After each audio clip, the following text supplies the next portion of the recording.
Welcome to In Search of Excellence, which is about our quest for greatness and our desire to be the very best we can be, to learn, educate, and motivate ourselves to live up to our highest potential. It's about planning for excellence and how we achieve excellence through incredibly hard work, dedication, and perseverance. It's about believing in ourselves and the ability to overcome the many obstacles we all face on our way there. Achieving excellence is our goal, and it's never easy to do. We all have different backgrounds, personalities, and surroundings, and we all have different routes on how we hope and want to get there. Today, my guest is the incredible Chris Voss. Chris spent 24 years working for the FBI in their crisis negotiation unit. From 2003 through 2007, Chris was the FBI's chief international hostage and kidnapping negotiator, where he worked on more than 150 hostage cases from around the world. He spent 3 years investigating the 1993 World Trade bombing and was the co-case agent for the 1996 TWA Flight 800 explosion, which killed 230 people. He is the recipient of the Attorney General's Award for Excellence in Law Enforcement, as well as the FBI Agents Association Award for Distinguished and Exemplary Service. Chris is a regular commentator on CNBC, CNN, MSNBC, Fox News, NPR, and many other networks. He's been featured in Forbes, the New York Times, Time Magazine, and hundreds of other publications. He's an adjunct professor at Georgetown University School of Business and is a lecturer at USC's Marshall School of Business. He's also currently the CEO of the Black Swan Group, which provides training, negotiation, and leadership skills for executives. He's also the author of the awesome best-selling book Behind Me, Never Split the Difference, Negotiating as if your life depended on it. Chris, welcome to In Search of Excellence. Hey, man, I am happy to be here. Thanks for having me on. It's a pleasure. Chris, I always start my podcast with our family because from the moment we're born, our family helps shape our personality, our values, and the preparation for our future. You grew up in an entrepreneurial family in Mount Pleasant, Iowa, a small town of 9,000 people. Yeah. Can you tell us about your parents and how they influenced you as a young child when you were growing up? Yeah, very blue collar, hardworking. My father had his own business, was a sole proprietor, entrepreneur, fuel oil jobber, which is a wholesaler, guy between the big oil company and the end user.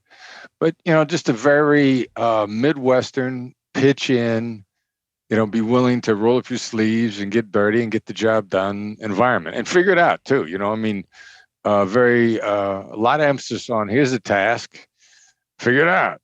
And that was kind of the environment that I grew up in. What were you like as a kid? Were you popular? Were you a leader? And what did you do for fun? I was eminently average. I was just an average kid. Average athletic ability, average size, average intelligence. Nothing extraordinary about me. And so I was a regular kid. I ran around outside. My parents kind of would kick me out of the house and say, "Be back at dinner time." Or if I wasn't working for my dad, all of the kids, I got an older sister, 2 younger. He figured he was paying for our room and board.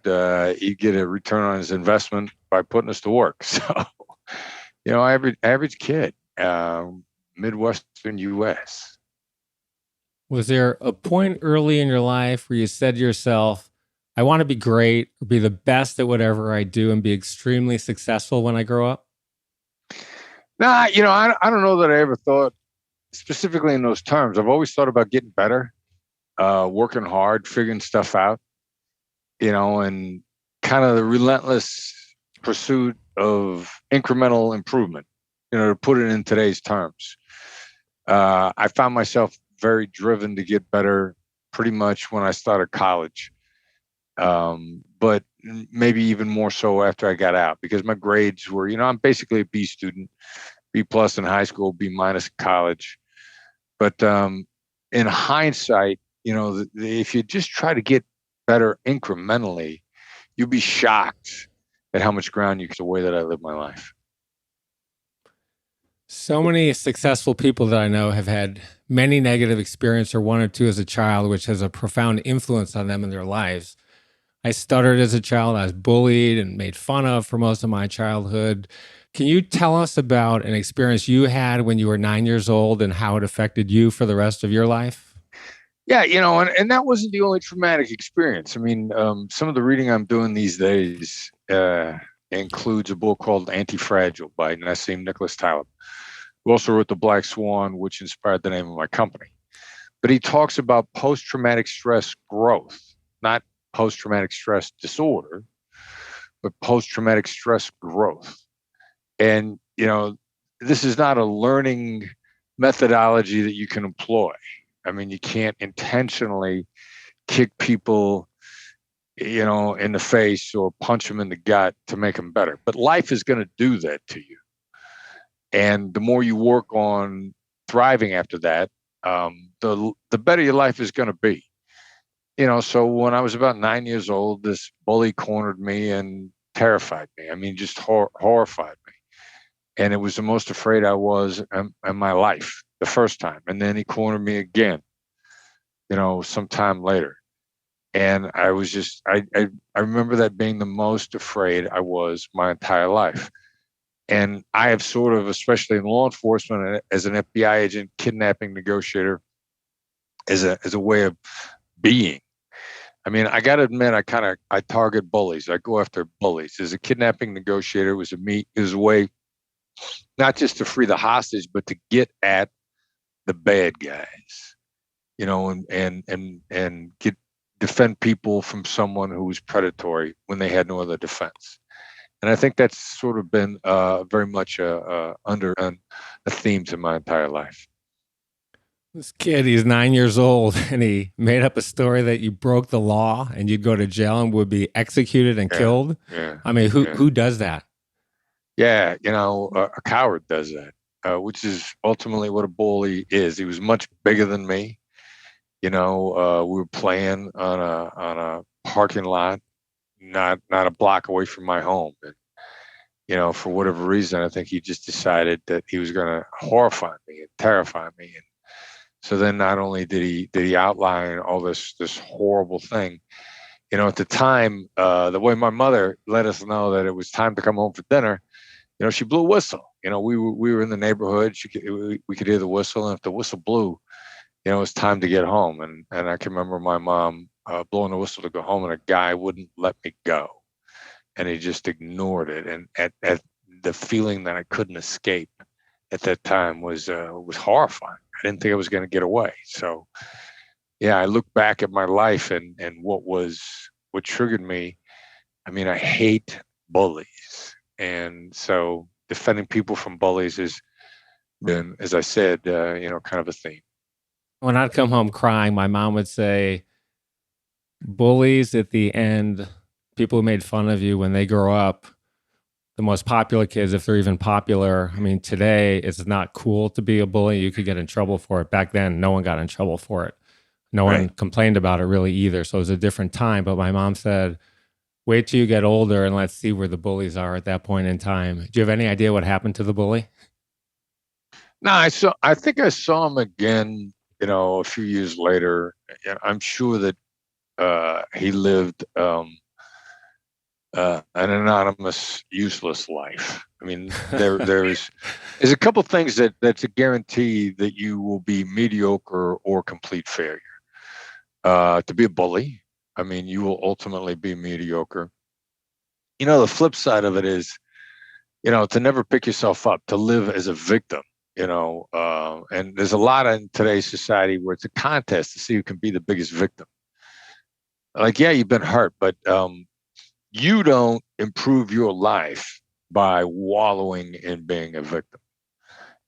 You improve your life by saying, yeah, I get kicked in the face, and it was brutal, and it was unfair, and it was wrong, and I got to pick me up. I mean, so neither formula is a formula for success as a human being, either being a bully or being a victim. Let's talk about the value of education. You touched upon it briefly about what kind of student you were and what kind of grades. You graduated from Ohio State University with a degree Iowa State. Sorry, Iowa State. Yeah, come on. You offended both the people in Ohio and Iowa with that one. Sorry. Yeah, Ohio State. Oh, my God. Shoot me because I went to Michigan. And then you earned a Master's of Public Administration from the John F. Kennedy School of Government. When you graduated college. Much later. Much later. When you graduated college, did you know what you wanted to do? And why did you end up getting a master's degree years later? Yeah, well, so yeah, I wanted to be a cop. I mean, from about age 16 on, I saw a movie when I was 16 called The Super Cops, about a true story of two cops in New York City, and they were wildly innovative, and they did a lot of good. And they were working in a really tough part of town, Bed-Stuy, back when Bed-Stuy was dangerous, and they were white cops in a black neighborhood, and it didn't matter because they were about doing the right things. The community loved them. The community didn't care what color they were as long as they were about doing the right thing. I mean, color falls away really fast when core values line up, particularly around doing the right thing. So I was inspired by these guys. The other thing I didn't realize was, they were mavericks. They didn't do what they were told. So that's kind of been my formula for my life too. But yeah, then I went to college, kind of a deal with my father.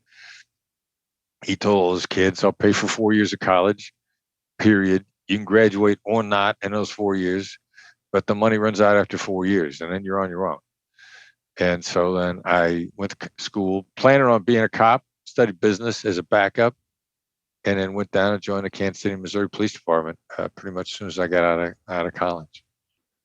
You were a street cop there, walking the beat. Can you tell us about that? And can you tell us about the most interesting experience you had on the beat, either a crazy arrest or a time where you felt like you were in a lot of danger or something else you were doing?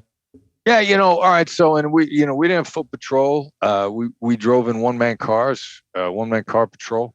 Occasionally, we'd have two people in a car, but mostly, it was by car. I started out in a commercial area, which is a lot of activity on the street.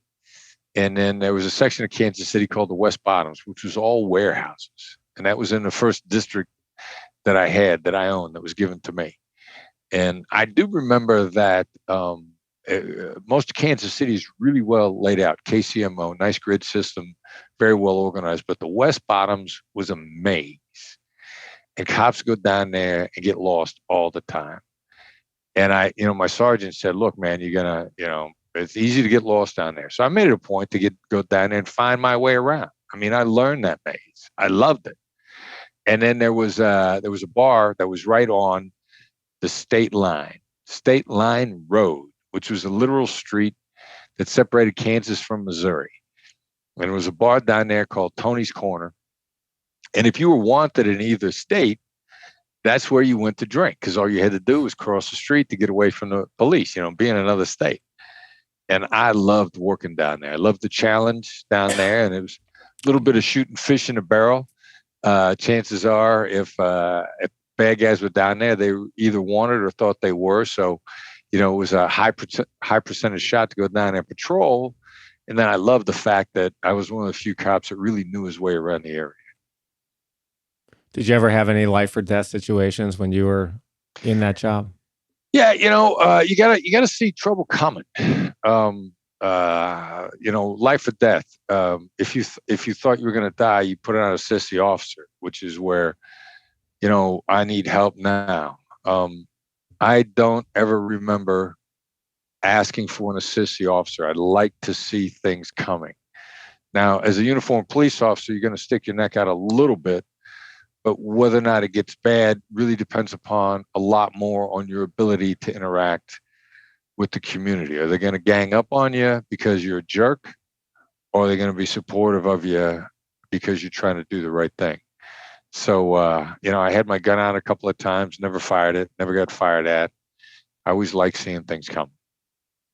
Then you're going to switch from being a street cop to being on the Kansas City SWAT team. And then the FBI hired you for their SWAT team in their Pittsburgh office, where you worked for 2 years. Yeah. You had some local training. Then you went to Quantico, and then you transferred to New York. It's not an easy transition, or it doesn't seem like one. Can you tell us about that? And did you ultimately, as a kid, did you want to work for the FBI? FBI came up just sort of out of the blue. My father started to encourage me to go federal law enforcement because he wanted me to excel. And he saw federal as being a step up from local, which is not necessarily the case, but that's how a lot of people saw it. He introduced me to Secret Service agent. And at the time, I had no idea what the difference was between ATF, FBI, CIA, Secret Service. I had no idea. I'm talking to the Secret Service guy, and he said, I travel all over the world with the service. And I thought, now that sounds interesting. Somebody else is going to pay for you to go around the world. I want to find out some more. Secret Service wasn't hiring, but the FBI was. It was a big hiring push. With a relatively mediocre resume at that point in time, but I scored very high on their tests. I got into Quantico, and then the academy training at Quantico was phenomenal. I mean, I was really impressed with the training, which was both law enforcement smarts, book training, classroom training, physical fitness, firearms, and defensive tactics. 16 weeks of awesomeness if you want to work hard. And then they transferred me to Pittsburgh, got on the SWAT team there. That was an amazing experience. And then I get transferred to New York and became part of the terrorist task force, and life changed again. It was great. I spent my junior summer before my senior year. I went to Michigan and I did an internship at the National Crime Prevention Council. We went to the FBI one day for the tour, and I said, I want to work for the FBI, but I'm an entrepreneur by gene. I just have the bug and the instinct. So for years, as I was thinking about what I wanted to do, I went to law school. I thought about the FBI, which seemed really cool. I would have loved that. But I also thought I wanted to make a little more money than the FBI agents make. But I still have this somewhat fascination with one day going back to law enforcement. The other thing is I wrote a fiction book years ago, and the FBI was a big part of it. I was on a nonprofit board with Ali Mayorkas. This was after 9/11, 3 months later, and he set up a tour with me with the SAC in the Chicago office, Jim DeSarno, who gave me full access. I mean, he put a couple of people in charge. They walked me through the whole thing, and I just think it was incredibly fascinating. I mean, it said to me again, one day, I don't know if I ever retire, and I probably would be too old to work there, but I've always been fascinated with the FBI. If I could add in, the cool thing about the Bureau which was different than any other federal law enforcement agency, because if you're a Secret Service, you're doing counterfeiting and protection. That's it. DEA, you're working drugs. ATF, guns, bombs, moonshiners. The FBI does everything. So like whatever you're into, like if you're enthusiastic about art history, the FBI works art fraud. Yeah. So like whatever you're into, the Bureau's got a spot for you, which was a cool thing about being there. It's very hard to get a job there today. I don't know. They hire me. Yeah, it was easier before, right? Yeah. I mean, I hear from some of my mentees in college who want to go into law enforcement. Secret Service, incredibly tough. The FBI, very, very tough. On our path to excellence, we have a number of setbacks and challenges that we need to overcome. We don't give up. We don't quit. You get transferred to the FBI's New York office, and then you go into the office of the head of the negotiations team, and she summarily rejects you. At some point, when we're working our way up, you have a boss or a mentor who gives you incredible advice. Can you tell us what she told you?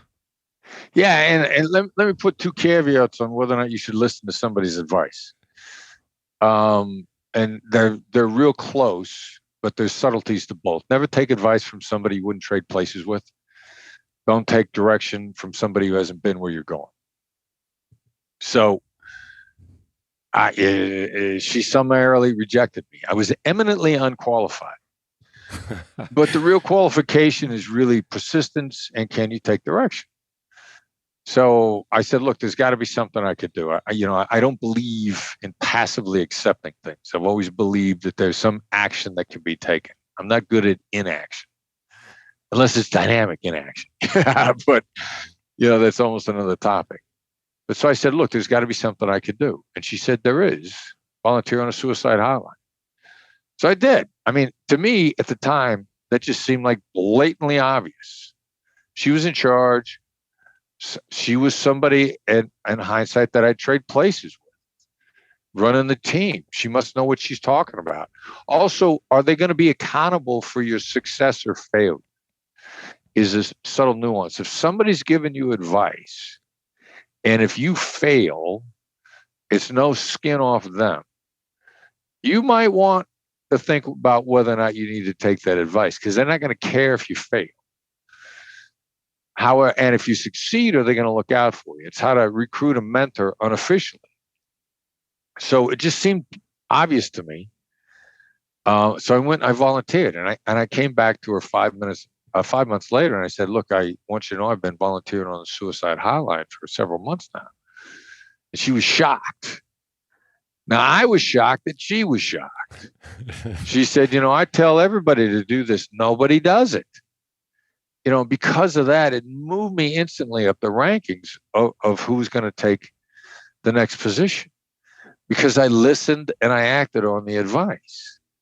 And it just seems so obvious, and so few people do it. And maybe it's because people get advice all the time from people who have no business giving them advice. There's no reason to think they know what they're talking about.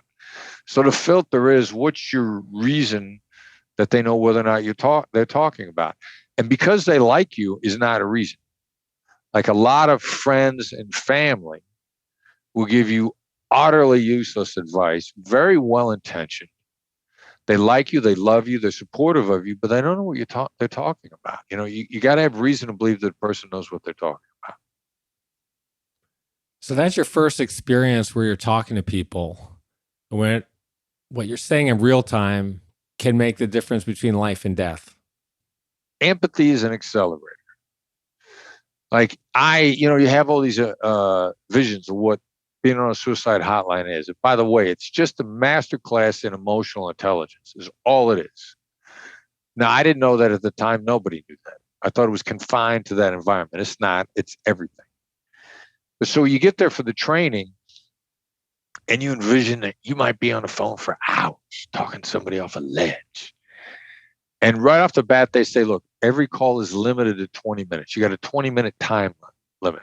And if you apply the skills properly, it's not going to take 20 minutes anyway. And I remember being shocked, thinking like, no, wait a minute. What about all the movies and TV? You telling me movies and TV are wrong? And lo and behold, you get on and you apply empathy, applied empathy, tactical empathy, what we refer to at now. And it accelerates the interaction in ways that will astound you. And I learned that way back when on the suicide hotline. You moved to a new location for work. And before we talk about how you became a hostage negotiator, I want to talk about planning for our future and doing whatever it takes to advance our careers. FBI has 56 field offices around the country, many of which are in major cities where there's a lot to do when you're not working. You moved to New York, which is exciting to a lot of people. What if the FBI wanted you to move to Anchorage, Alaska, which is a great place to live for many, but maybe the last place that someone would want to live? Would you have gone there? And what's your advice to people on this front? When your employer asks you to move to a new location that isn't where you want to live, or worse, seems terrible to you, do you go? Yeah, well, what's your agreement up front? Like, first of all, Anchorage in the FBI is a tough get. I mean, a lot of people anchor there, and a lot of openings there. And the people that want to be there, there's a line to get into Anchorage. But basically, I didn't want to go to New York. I mean, I was not interested for a variety of reasons. The principal one being cost of living. At the time, there was no cost of living increase to go to New York, and it was taking a significant step back financially. Pittsburgh to New York, housing prices were triple what they were in Pittsburgh. So, but what was my understanding going in? Fortunately, I had honest and candid people, and I, my integrity is important to me. What does that mean? The recruiter said, don't take this job if you can't go to New York. Just don't do it. And I remember thinking like, all right, cool. I'll accept that. Now I'm in Pittsburgh, and it looks like it's lining up for me to go to New York. And I did everything I could within the rules who could I legitimately influence within the rules? What cards do I have to play here? And tried to play them. Wrote a memo. I had family in Chicago. I mean, like, if you got to send me to a big city, send me to Chicago. I ended up in New York. Did not want to be in New York. But first of all, my understanding was it was a possibility, and I had agreed to accept that. And secondly, it was fascinating. I mean, if you're being sent someplace you don't want to go, will it advance your career? Was that part of the agreement to begin with? Have you been double crossed in any way by being sent there? Or did you already tacitly agree and now you change your mind? Well, if you already agreed, you got a problem. And in most cases, if you agreed to something, stick it out for years, see what happens. Like, I was not interested in being in New York, and I loved it. Not only was it so great for me, I stayed almost triple the amount of time I needed to be there. I could have been out of New York in 6 years. I stayed for 14 because I had such a great time working with high quality people in a challenging environment. And I was so happy in my time in New York. It's one of the greatest things that ever happened to me. You mentioned the hotline, great experience there, but you were originally on the SWAT team. So sometimes we need to be flexible in terms of, we think our career is going this way, our career is then going that way. You were into martial arts at some point in your life. So can you tell us about how you became a hostage negotiator and how it ultimately happened? Yeah, and it ain't a straight line. A lot of the net steps forward come from a lateral move, or I've heard people in companies talk about, they didn't just take a lateral move; it was a lateral and a step back to get to someplace even higher. So yeah, I was on a SWAT team in Pittsburgh, then got sent to New York, and wasn't on the SWAT team in New York, but thought about trying out for the Bureau's hostage rescue team, which was the next level up. The Bureau's version of the Navy SEALs, the HRT, and plenty of former SEALs on that team, and re-injured my knee, and then had it rebuilt again, and then thought, all right, so I want to stay in crisis response. What else is here other than being on the SWAT team? Because eventually my knee's going to break and not get fixed again. And we had negotiators, and I thought it didn't sound hard. Like so many things that look easy, it's because the people that make it look easy have worked really hard at it and are still working really hard at it. But that's why I switched over to negotiations. And then when I got into it, for me, for the way I'm wired, it was far more satisfying than SWAT ever was. So it was a circuitous route, which was filled with setbacks. I mean, I use the analogy sometimes, it's not a U-turn, it's an S-curve. However you need to look at it. I mean, very rarely are what's perceived as setbacks anything but a path to something better. Let's talk about bank robberies for a few minutes. And I want to start with a few stats on this. In 2019, there were 2,060 bank robberies. Banks lost $400 million as a result of them. It's a lot of money, but the crazy thing is the average robbery is only $4,000. The penalty for bank robberies is 10 to 25 years in prison, which basically means if you rob a bank, you're going to serve 10 years in prison for what amounts to $400 a year. Kind of crazy math. And then it's also crazy, only 60% of bank robbery cases are solved. Let's talk about bank robberies with hostages. They're extremely rare, 1 in 20 years, but the 1 in 20 was your first case. It's 1993, and there's a robbery at the Chase Manhattan branch. It's 7th and Carroll in Brooklyn. Will you walk us through that and what happened? Yeah. And the whole reason why you rob banks is a whole different thing. And I love that you brought that up. I'll bring it up real quickly because I always wondered that myself. Like, robbing a bank is a stupid idea. You don't get that much money, and you're going to get your picture taken. I mean, you're going to walk into an environment where they got cameras everywhere. Why do that? And I was at landmark training a couple of years ago in LA. I'm always looking for ways to get better.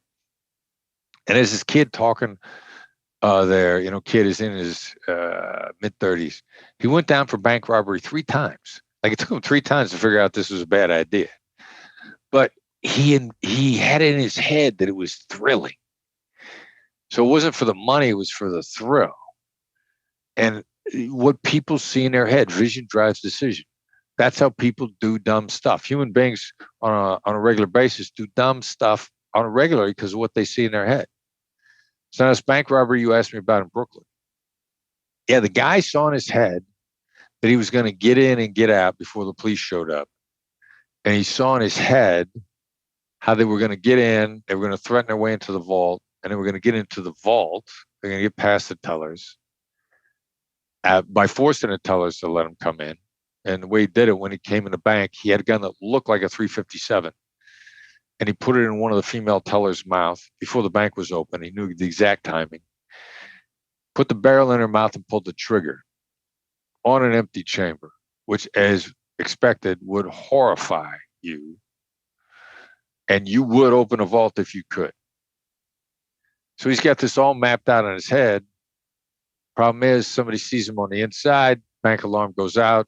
I'm in a New York office, the FBI. It's 8:30 in the morning. My buddy Charlie walks up, says, a bank robbery in Brooklyn with hostages. Let's go.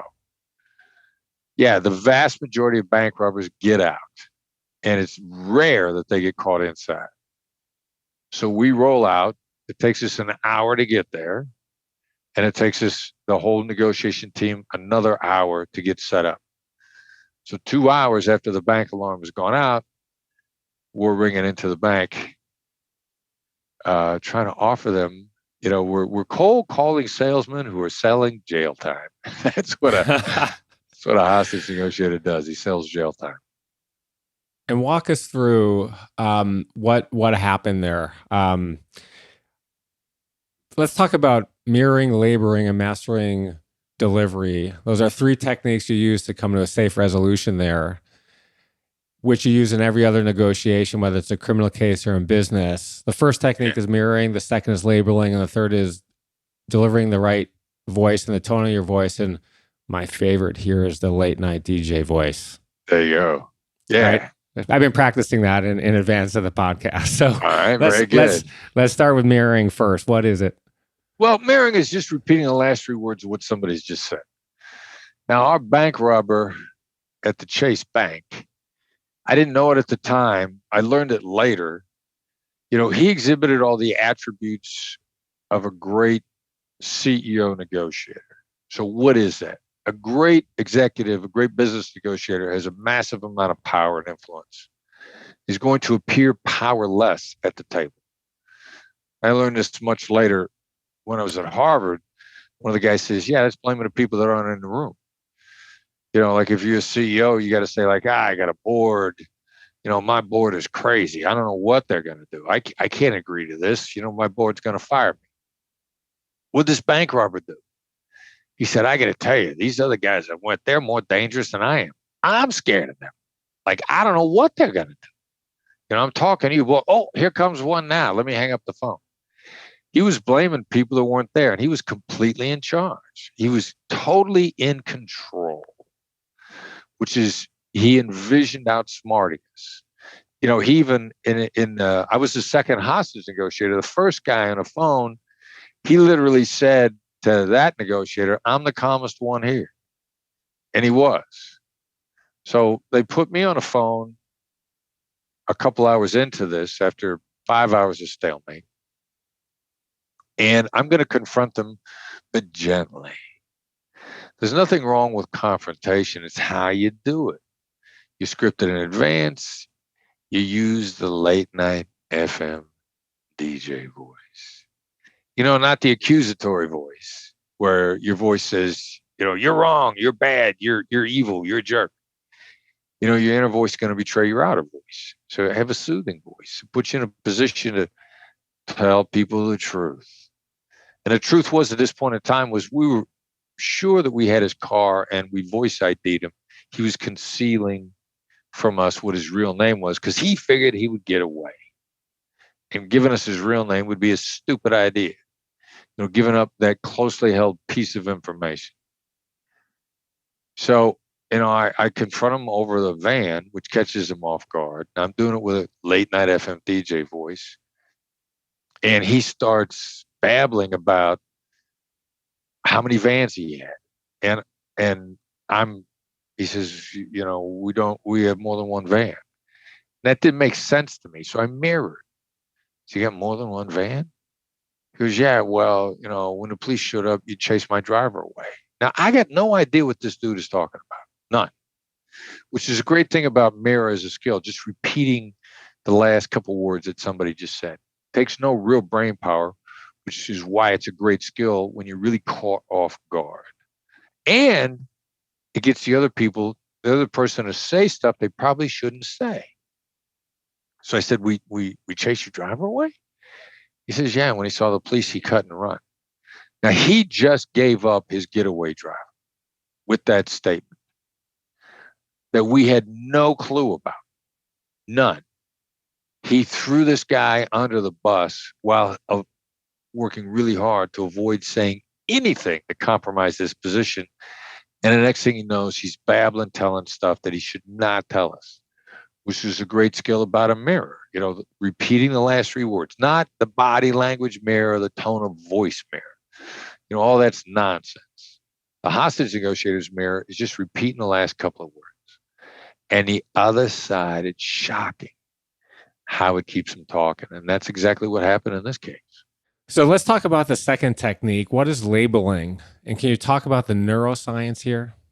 Yeah, labeling is just, it's meant to be self-defining. Label the affect or the dynamic, not the words, but the affect or the dynamic that you hear. You sound angry, you sound upset, you sound frustrated, how you perceive them to feel, especially if it's negative and especially if it's against you. Now, the neuroscience is labeling negatives is the most effective way to get rid of them, not denying them.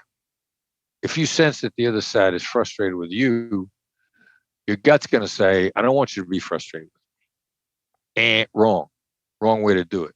You need to say, you sound like you're frustrated. That 2 millimeter shift is the most effective way to dissipate the negative, diffuse it, defuse it, or diffuse it, depending upon which version of that word you want to use. Nothing more effective than simply calling out the elephant in the room, calling out the negative dynamic in the room, especially if it's pointed at you. Not the stuff you have pointed at them, the stuff that's pointed at you.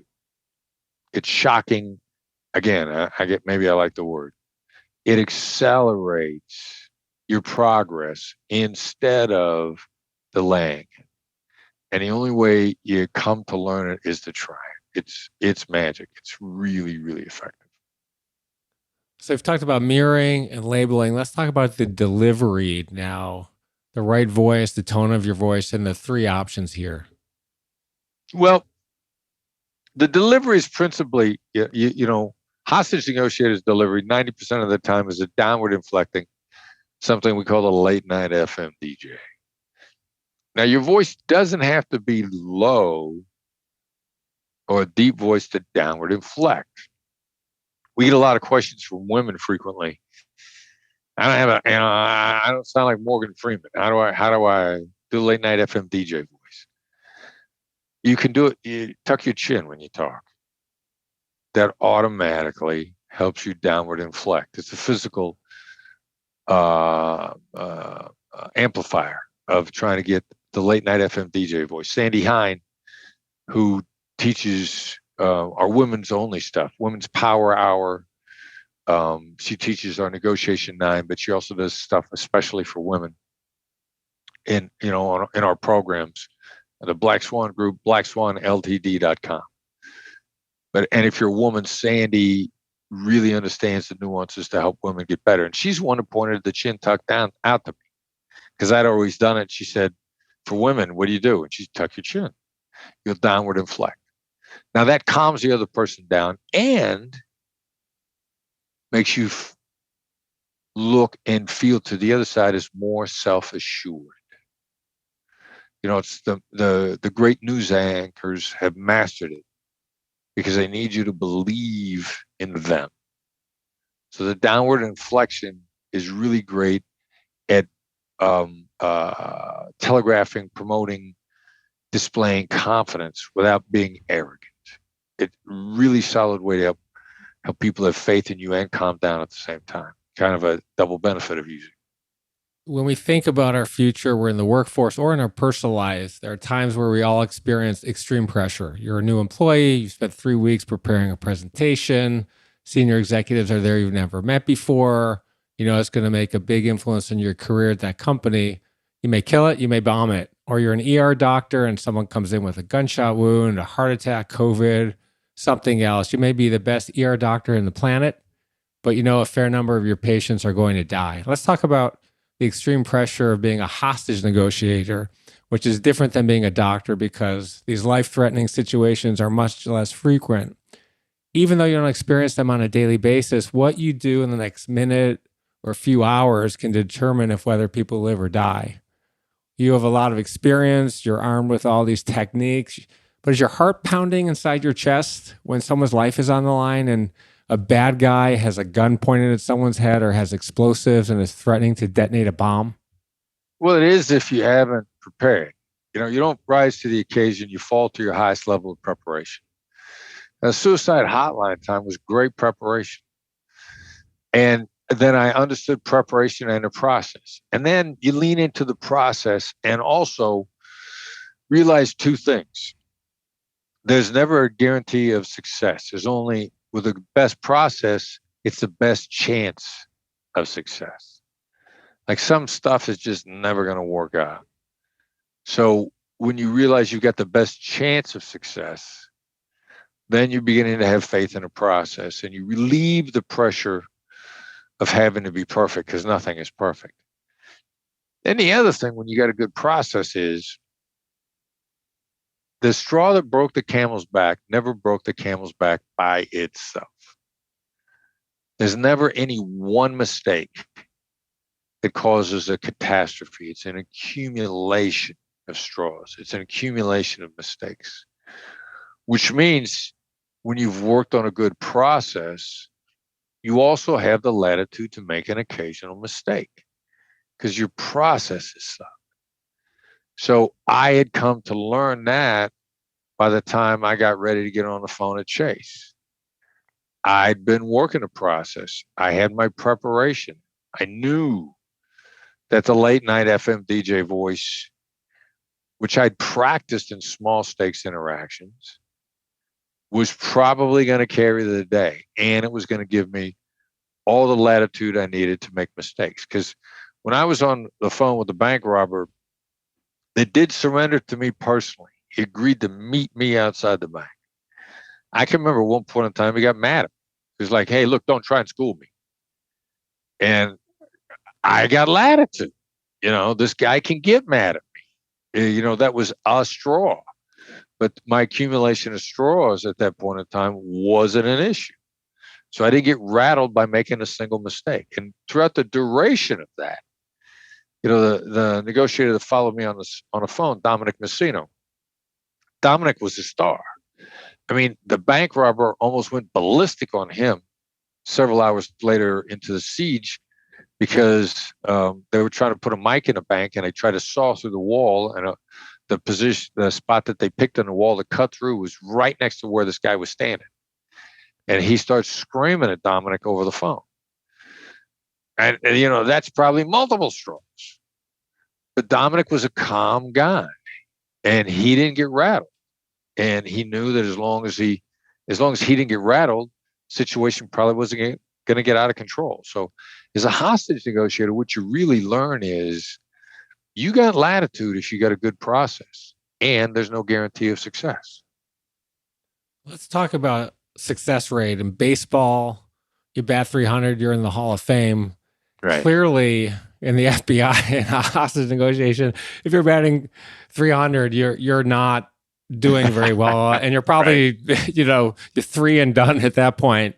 No one bats 1,000, like you said, but what is the success rate? And have you had people die on your watch? And let's also transition into the Carroll case. And can you tell us about that case? Yeah, well, success rate's about 93%, which means 7% of the time it's going to go bad. And whether it's domestic or whether international kidnapping, like it was my gut instinct that any hostage negotiator, once they were kidnappings that were climbing north of double digits, something was getting ready to go bad. I mean, just the nature of things. And then my real test was, if you hit the iceberg, if you were the Titanic and the whole thing sunk, how'd you bounce back? And I look for the negotiators that bounce back after somebody getting killed. And I would specifically recruit them and tell them that I was recruiting them because they were in a siege where somebody died and they didn't quit. They hung in there instead of giving up. Those are the people that I was after. So yeah, it is going to go bad. And I had the first time that somebody ever got killed on a case that I had my hands in directly was a Burnham Sabero case in the Philippines.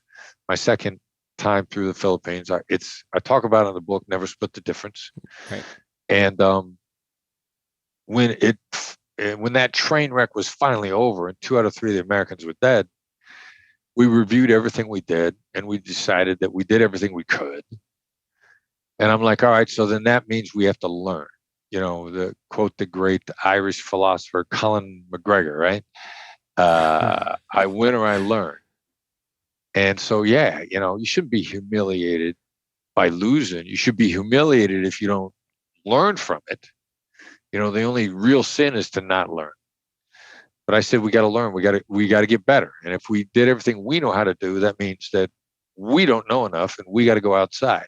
That's when I went to Harvard and started to collaborate with them. But, you win or you learn, and you're not going to be perfect. So when that instance comes along where you get kicked right in the teeth, you could curl up and die, or you could curl up but then decide to get up.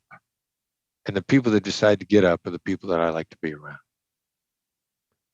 So the Jill Carroll case comes around. You have Al Qaeda, 3 people standing over her with looks like AK-47s, Yeah. one behind her. You get called, and what happens in that case? Well, we read that as a high threat. The visual data that we got back looked like they were orchestrating an execution, which was their history up to that point in time. And so what do? We tell the truth. They tried to pretend like they were negotiating, and we called them out globally. 2 things. It didn't look like a good faith negotiation. They wanted to convince the world they negotiated, which then was further justification for killing a hostage, because we didn't negotiate in good faith. And we said, you guys aren't negotiating. Not only that, the thing I think that really got them was we called them out for breaking their own rules. And the rules that they broke when they displayed her was they displayed her with her hair uncovered. Now, they had complete control of how she was depicted in that video. So they chose not to cover her hair, which means they chose to be disrespectful to a woman. And that's exactly what we pointed out, non-accusatory way, but officially and unofficially, and through a lot of third-party intermediaries, we said, you guys disrespected her. You allowed her, you caused her to be videotaped and displayed to the world with her hair uncovered. So, and then it was dead silence from the other side. We didn't call them out on our rules. We called them out on their rules. I got a colleague of mine used to like to say, I can live by your rules, can you? So we called them out on their rules. Dead silence from the other side, trying to decide what to do. We put her father in the media, carefully orchestrated statements. Next time they put her on video, there are no executioners standing around her. She's in there by herself and her hair is covered. The secret to gaining the upper hand in a negotiation is give the other side the illusion of control. We told them they were in control. Because they screwed it up. And ultimately, one of the very few kidnappings that no ransom, to my knowledge, was paid or even implied. About 88 days After they snatched her off the street, she suddenly appeared back on the street in pretty much the same location she was kidnapped from. Amazing story. Let's talk about the value of saying no. This one, counterintuitive to most people. Last week, I had lunch with one of my best friends. He's the founder of $2 billion companies. He runs a very successful venture capital firm. He's one of the nicest guys that you'll meet in your life. So we're sitting there at lunch, talking about how hard we work, including very late nights after we have dinner with our families and put our kids to bed. He shows me his calendar that day. There's 10 back-to-back Zoom meetings. There's 5 in the morning and 5 in the afternoon. The only break is our lunch. And I show him my calendar. He says, does yours look like that? And I only had 8. So I look like, I'm not quite at 10. We're talking because he's such a nice guy and people always want meetings for him. These aren't random people, by the way. These are people who are referrals from friends or business people. And he says to me, I have to start saying no to people. I don't want to piss anybody off, but I just can't be doing this anymore. And I'm sitting there and I nod my head and say, I have the same problem. It's really hard. So here's the question. Do we need to take meetings when somebody says, do you have a few minutes to talk? Never. No. First of all, if somebody wants to talk in terms of meetings or they got a proposition, they can probably put it in an email. Like even now, take a meeting with an agenda. Know why you're taking the meeting. Know why you're trying to get stuff done. And a lot of people say, let's talk. And my response is, what do you want to talk about? Well, we got an opportunity. I'm like, all right, so lay the opportunity out. Let me get an assessment of whether or not you know what you're talking about. They don't like it, by the way. They don't like it when you send an email like that. I can tell you now, they think it's insulting. Cool. I got no problem with that. Because we got an axis that we work off of now, which is we don't do business with people that are, and this is a Joe Polish Genius Network phrase, half hard, annoying, lame, and frustrated. Because execution is bad, implementation is bad. Like this is just going to go down bad. Now, it doesn't mean they're bad people. It just means they're a bad pick for us. So if I ask you to lay your stuff out in an email and you get mad, we're a bad fit. I don't need to go any farther than this.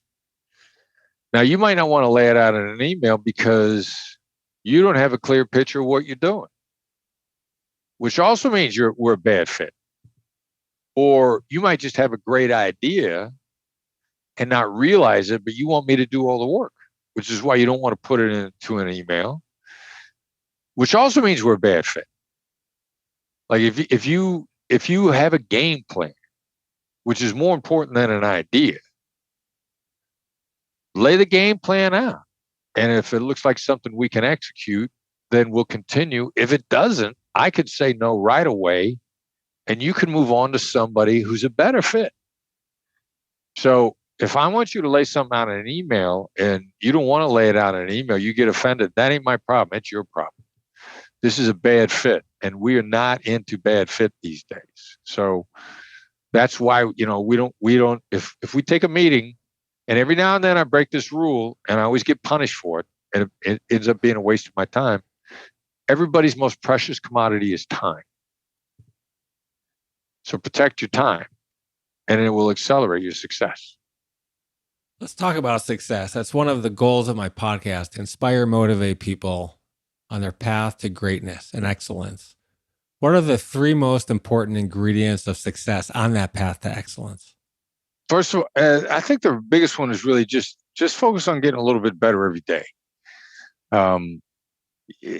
You'll be surprised at how quickly you get, how far you get quickly by getting a tiny little bit every day. Plus, the other fringe benefit, if you have a day you didn't get better, you don't feel this great sense of loss. Like, oh my God, I'm never going to recover that. Feeling of loss is probably impacts us more than anything else. So focusing on getting just a little bit better each day. Also, success. You want to go fast, go alone. You want to go far, go as a team. Be a better team player versus a team leader. That's been a real struggle for me because I always led, diva, you guys support me. Flip it around. How do you support the other team? How do you start putting the team in front of yourself? That also seems counterintuitive. And again, you'll be surprised at how far you get in 6 months if you go as a team. You want to go far, go as a team. And then third is probably hear people out. I mean, people are dying to have their say. You'll also accelerate all your relationships and all your outcomes by hearing people out rather than giving direction, which is you want them to listen to you. So hear people out to really strengthen your relationships, strengthen your team, learn, and work better, more cohesively. My motto is anything is possible. I give talks about this at colleges and business schools, and it's one of the goals of this podcast to motivate people to believe in themselves, to achieve excellence in their life, in all facets of their life. Tell us about Black Swans, and let's go back to the 16th century in Australia. Yeah, well, the name of the company, the Black Swan Group, our negotiation approach, the Black Swan method. So Black Swan, again, Taleb's book from 2007, The Impact of the Highly Improbable. And where did that really come from? In the 16th century Europe, people thought that there were only white swans. There could never be a black swan. And then lo and behold, black swans were discovered in Australia. What are the tiny little things that'll massively change everything? Can you look for them? Should you look for them? That's the whole point. And what do you do? What are the tiny little things that you could do that will massively change the outcome? One of those things is instead of denying negatives, label. The other side thinks you're being disrespectful, and you want to say, I don't want it to seem like I'm disrespectful. Tiny little shift that'll make all the difference in the world. I'm sure I seem disrespectful. Calling it out versus denying it. That's what really the idea of black swans are, and they're everywhere. There's always little things that don't take a lot of effort to do that will make a massive amount of difference. Before we finish today, I want to play a game that I do in all my podcasts where I ask you a few questions. I start the sentence and you finish it. Ready to play? And what do I get a prize here? What's the prize? It sounds like I should get a prize. Geez, I'm going to send you a copy of my coffee table beach drone photography book called Bliss, which since it was released on Amazon in June, it's been the #1 bestseller in 4 different photography categories. I'm going to be sending. Congratulations! Thank you. I'll be sending you. I would dig that. Okay. Yeah. All right. Copy right behind me. Right there. When I started, very cool. Thank you. When I started my career, I wish I had known to be just a little nicer. That doesn't mean be more of a pushover. Just take a couple of miles an hour off the fastball. Just be a little gentler in how you deliver information. That's something I wish I had learned as well. And it's something I've been working on in my career throughout the years. The biggest lesson I've learned in my life is? Yeah, setbacks or setups. I mean, the best things that have come to me have come to me through really negative things. So, don't get rattled over a setback. It's taking you someplace better. Going forward, my professional goal is? Wow, just to get better. Just to get better, to continue to learn. And then I'll see where that takes me. My biggest personal goal is? Pretty much the same thing. I mean, like I got some bucket list stuff that are personal accomplishments that I want to do, and almost, I want to climb Everest. I want to hike the South Pole. I want to swim the English Channel. I mean, why not? And I'm going to try and do it at an advanced age to make it a big deal. Anybody can do that if you're in your 30s. Let's talk about doing it, 60 plus. I have a bucket list too. I look at it every year. I've checked a few of them off my list, but we got a long way to go. Hopefully I'll stay healthy and I'll be able to do them. My biggest regret is? Wow. I don't have a lot of regrets. I have very few, as a matter of fact. And they would be intensely personal in nature, and I'm not going to share them. If President Biden were standing in front of me, I would tell him? You're doing a good job. The person in the world that I admire the most is? Wow, there are a lot of people that I admire. Probably Bono from U2.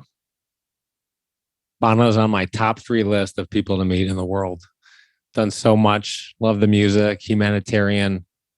He's on my top 3. The one His question, humanitarian achievements are phenomenal. incredible. I want to give a huge shout out to my great friend, the incredible Sarah Zapp. 2 years ago, you were a guest speaker at a lunch at her incredible organization called Be On Board. His mission is to help women get into public and private company boards. We met there for the first time, and she reconnected us for this podcast. So I'm grateful to Sarah. I want to finish, Chris, by thanking you and telling you that you made a huge difference in my life. You made a difference after that talk with Sarah. I went back and I said, I really need to recalibrate some of the things that I think and some of the ways that I do. You've no doubt made a difference in tens of thousands of people's lives. As I mentioned, I've been using your techniques since I heard you at the lunch, and they've been reinforced after reading your awesome book, listening to your masterclass, which, as I heard, is one of the most popular, if not the most popular masterclass in reading, which is fantastic. So, Chris, I'm very grateful to you. Thanks for being here, and thanks for sharing your story today. Thanks. And I like to tell people how to follow up with me and my company. Please do. Please, we'll give a plug in at the end of the podcast. We're going to give your contact information and email and ways to get a hold of you. Yeah, and just subscribe to the newsletter. I mean, the newsletter is free. That doesn't matter. The fact is, it's actionable, it's concise, it's usable and concise. I mean, it's not so much to digest that you can't use it. Subscribe to the newsletter. Go to our website, blackswanltd.com. BlackSwanLTD.com. Upper right-hand corner, click on the tab for the blog. Sign up. It's delivered to your email inbox every Tuesday morning, concise, perfect time for you to integrate some negotiation skills and get better that day. A lot of people get a long way with the book and the newsletter alone. It's also the gateway to our website, which has tons of free stuff on it. The Black Swan method will help you get a long way. So let us help you as much as we possibly can. And for those who don't know, what kind of companies or people should come to you, and how do they just contact you through the website? These are people who want to improve their negotiating skills and really some of their people skills. If you're curious and you're ambitious and you're willing to put in some work, we cater to what we refer to as the top 1%, and anybody can be in the 1%. Doesn't matter what you do for a living. Does not matter. If you're curious, you're ambitious, you want to get better, you think that you can make your life better, and that you like investing in you, those are the people that we help the most. There's no greater investment in the world than you can make in yourself. Right. Amen. Amen. You've been awesome. Again, Chris, thank you so much. I look forward to seeing you again at one of your talks. My pleasure. Thanks for having me on. Thank you.